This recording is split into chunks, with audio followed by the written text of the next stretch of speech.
Hello حبايبي الحلوين grade 6. Are you ready to our lesson today؟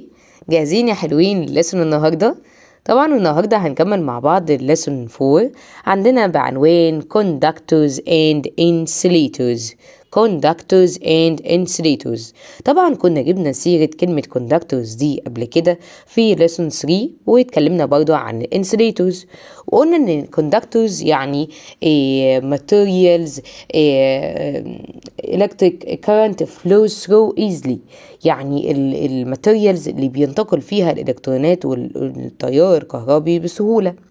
لكن بالنسبة للانسوليتورز لا، electric current doesn't flow easily، التيار الكهربي ما يعرفش يعدي فيها بسهولة. طب تعالى كده نعمل experiment مع بعض ونكتشفهم مع بعض. يلا.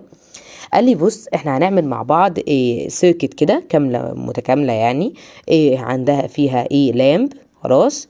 وطبعا لازم يكون فيه واير، فيه سلك، وبرده طبعا بيكون فيه فيه باتري. خلاص. ايه الاضافه بس المره دي ان احنا هنيجي هنا كده يبقى فيه زي طرفين كده للواير السلك ده، وهنحط بين الطرفين دول مثلا مره الكوين، ونشوف لما نحط الكوين دي، لو الكوين دي كوندكتور هتوصل الكهرباء، هتسمح للتيار الكهربي ان هو يعدي خلالها ويمر ويكمل، فساعتها كده الكوين دي نقدر نعترف ونقول ان هي كوندكتور. ففعلا انا اول ما حطيت الكوين كده لقيت ان اللمبة نورت، فده دليل عن الكوين دي كوندكتور. جربت برضو كمان ان انا احط الايرن نيل اللي هو المسمار، حطيته مكان الكوين كده هنا، لقيت برضو اللامب دي نورت، ويبقى ده كده دليل ان الايرن نيل ده برضو كوندكتور بيوصل الكهرباء. جيت برضو جربت مثلا احط حاجة زي الوود، حتة خشبة. اوبا، حطيت حتة الخشبة لقيت اللمبة طفت. ايه ده؟ هي طفت ليه؟ قال لي بص بقى المرة دي الوود اللي انت حطيته هنا كده في الالكتريك سيركت بتاعتك، الوود دي باد كوندكتور، او بمعنى صح بنقول عليها انسليتور، يعني هي مش بتوصل الكهرباء بسهولة، فالتيار الكهربي مش هيعرف يمشي جواها، فبالتالي التيار الكهربي مش هيعرف يمر، فاللمبة مش هتنور، هتبقى مطفية. يبقى ده دليل ان الوود ده انسليتور.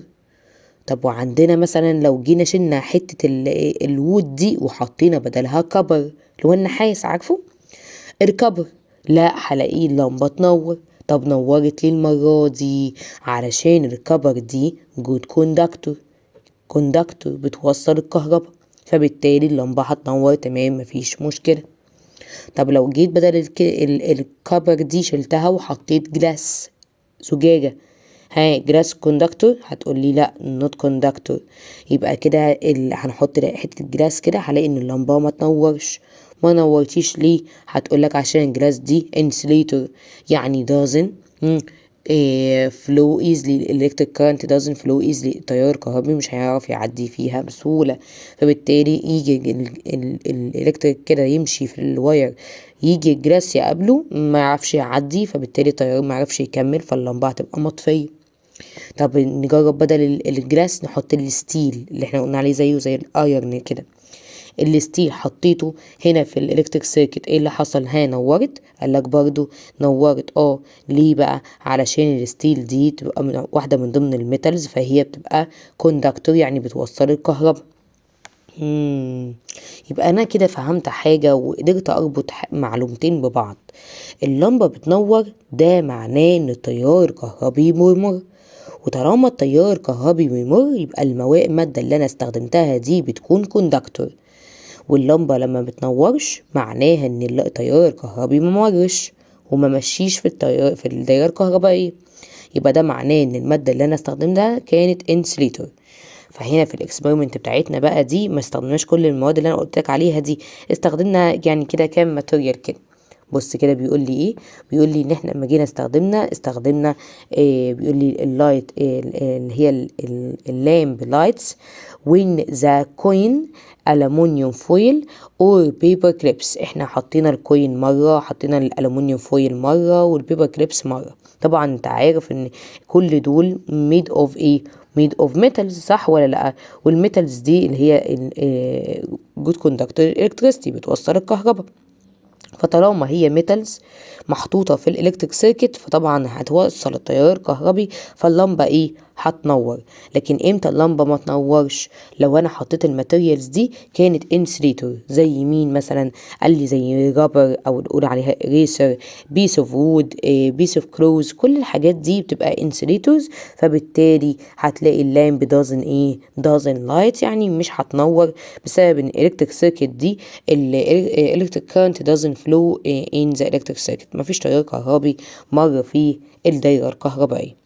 خلاص. طيب بيقول لي conclusion من الكلام ده اللي انا قلته لك، ايه هو؟ بيقول لي materials made of metal زي الكوين، زي الالومنيوم فويل، زي البيبر كلاب، كل دول كده مصنوعين من ايه؟ من الميتال. والميتال دول بيكونوا electric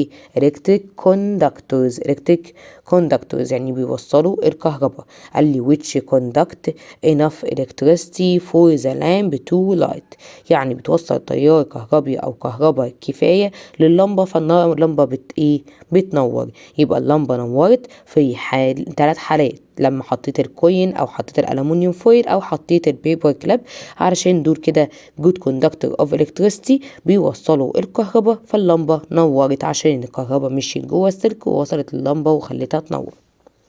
لكن في الوضع التاني بقى قال لي في الاذر ماتيريال زي الرابر والسمول بيس اوف وود والكلوز، كل الثري ماتيريالز دول لقينا ان هما لما حطيناهم اللامب ما نورتش. ليه؟ علشان التيار الكهربي بيكون عازل للكهرباء. فبيقول لي انا عندي الرابر والوود والكلوز الكتريك انسليتورز، يعني عازلات للكهرباء، وان هي دونت كوندكت الكتريستي فور ذا لامب تو لايت، وما توصلش الكهرباء للمبة، فبالتالي اللمبة هتلاقيها مطفية. المشكلة المرة دي مش في اللمبة انها محروقة ولا فيها مشكلة ولا مش شغالة، لا، دي هي الفكرة في الانسليتور اللي اتحط جوه الدايرة الكهربية، خلى الدايرة كأنها مفتوحة. فاكر لما كنا بنقول ان نتعامل مع الدايره السيركت دي اللي كان بيعملها اوبننج وكلوز، ده كان السويتش. فتخيل معايا لما انا ببقى حاطط الكوندكتور ده كاني عامل كلوز سويتش، كاني قافل السويتش، فبالتالي السيركت مقفوله شغاله وما بيمشي جواها تيار كهربي. لكن الاول مثلا بستخدم الريسر او الرابر او بلاستيك او وود في الالكتريك سيركت، فكاني يعني مستخدم السويتش اوبن، كاني فاتح السويتش، فاتح المفتاح، والتيار الكهربي طبعا مش هيعرف يمر. خلاص. يبقى تاني، انا لما بستخدم الانسليتورز دول واحطهم في الالكتريك سيركت كاني حاطط السويتش وفتحه، فبالتالي التيار الكهربي مش هيعرف يمر جوه الدايره الكهربائيه. خلاص. طيب بيقول لي بص بقى، على فكره هتقول لي عارف الانسليتورز اللي احنا شفناهم فوق دول؟ سيبك منهم دلوقتي، تعالى بقى نركز على الكوندكتورز. فاكرهم الكوندكتورز زي مثلا الكوين لما استخدمناها، مش دي كانت بتوصل الكهرباء؟ هتقول لي ايوه، عايزه هقول لك طب انا بقى هخلي لك الكوندكتور دي تبقى انسليتور. ازاي بقى يا ميس؟ هتعملي هقول لك بص، هجيب مثلا الكوين دي كده، خلاص، وهلفها بشكرتون. عارفين الشكرتون ده بيكون لونه اسود او لونه ابيض، وساعات بيبقى ازرق واسود، اللي هو البلاستر اللي هو بتاع الكهرباء ده. طب ده بيكون من بيكون من البلاستيك. فانا لما جبت الكوين وغطيتها بالبلاستيك كده، وهجيب طرفين السلك واقربهم من الكوين اللي متغطية بالبلاستيك، ساعتها الوايرز الاسلاك دي هتبقى لامسة البلاستيك، وبالتالي هيوصل كهرباء، اللمبة هتنور؟ لا. طب ما نورتش ليه؟